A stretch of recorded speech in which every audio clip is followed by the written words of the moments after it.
తల్లి 5 రోజుల్లో సుమారుగా 1000 కోట్లు విలువైన అంటే మార్కెట్ వాల్యూ 1000 కోట్లున్న భూమిని ఉచితంగా ఈ రోజు ఎన్డీఏ ప్రభుత్వం మీకు అందజేస్తుంది తల్లి. అంతేకాదు తల్లి, ఇక్కడ చిల్లపల్లి గారు ఉన్నారు, ఆయన మెడికల్ డెవలప్మెంట్ కార్పొరేషన్ చైర్పర్సన్. దశాబ్దాలుగా మనందరికి ఒక కళ ఉంది తల్లి, అది 100 పడకల ఆసుపత్రి. దశాబ్దాలుగా ఉన్న కళ. ప్రైవేట్ డాక్టర్లు వచ్చి నాకు చెప్పారు హాస్పిటల్ మీరు కట్టాలి అని చెప్పి. అమ్మా ఈరోజు నేను గర్వంగా చెప్తున్నా, 2వ కేబినెట్ మీటింగ్ లో అప్రూవల్ తీసుకొచ్చాను. 13వ తారీఖు ఏప్రిల్ 13వ తారీఖు దానికి శంకుస్థాపన కూడా మన ప్రభుత్వం ఇవ్వబోతుంది. ఒకే ఒక సంవత్సరం 12 నెలల్లో ఆ పని పూర్తి చేసే బాధ్యత మటుకు చిల్లపల్లి గారు తీసుకుంటున్నారు తల్లి. పోలీస్ స్టేషన్ అప్గ్రేడ్ చేస్తున్నాం, ట్రాఫిక్ పోలీస్ స్టేషన్ అప్గ్రేడ్ చేస్తున్నాం, ఈరోజు పార్కులు చెరువులు అభివృద్ధి చేస్తున్నాం, చేనేత సోదరులకి ఒక హ్యాండ్లూమ్ క్లస్టర్ ఏర్పాటు చేస్తున్నాం. మన దగ్గర ఎక్కువ మంది స్వర్ణకారులు ఉన్నారు, వాళ్ళ కోసం ఆనాడే చెప్పా జెమ్స్ జ్యువెలరీ పార్క్.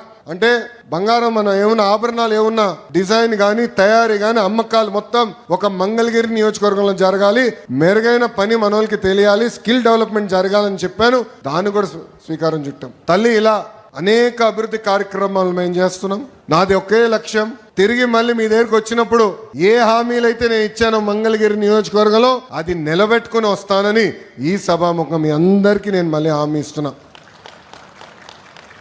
మీరు ఏ బాధ్యత అయితే నా పైన పెట్టారో అది ముందలు తీసేందుకు నేను సిద్ధంగా ఉన్నా. ప్రతి మంగళగిరి ప్రజల్ని నా గుండెల్లో పెట్టుకుని నేను కాపాడుకుంటా, నిలబెట్టుకుంటా.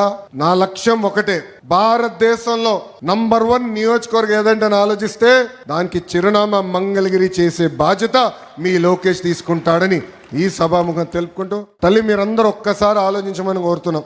మీ ఇంట్లో కొలతలు తీసినాక వచ్చినప్పుడు Telugu Desam party, Janasena party, Bharatiya Janata party నాయకులు వచ్చారు, అధికారులతో కలిసికట్టుగా వచ్చారు. మీ దగ్గర నుంచి ఒక కప్పు టీ తాగలేదు, ఒక బాటిల్ నీళ్ళు తాగలేదు తల్లి. స్వచ్ఛందంగా వచ్చి మీకు సేవ చేసాక వచ్చారు తల్లి. ఈ రోజు 1000 కోట్ల రూపాయలు విలువైన ఆస్తి మీకు ప్రభుత్వం అందిస్తుంటే దాంట్లో 1 రూపాయి అవినీతి లేకుండా మేము చేశాం తల్లి. అది ఎన్డీఏ ప్రభుత్వానికి ఉన్న చిత్తశుద్ధి. అహర్నిశలు మీకోసం కష్టపడడానికి మేము సిద్ధంగా ఉన్నాం. ఆనాడే చెప్పా, మీకు ఏ సమస్య ఉన్నా మా ఇంటి తలుపులు 24 గంటలు మీకు తెరుచుంటుందని ఈ సభాముఖం తెలుపుకుంటూ నాకు ఇంత అద్భుతమైన అవకాశం ఇచ్చిన మంగళగిరి ప్రజలందరికీ పేరు పేరున నా హృదయపూర్వక ధన్యవాదాలు తెలుపుకుంటూ మీ అందరి దగ్గర నుంచి సెలవు తీసుకుంటున్నా.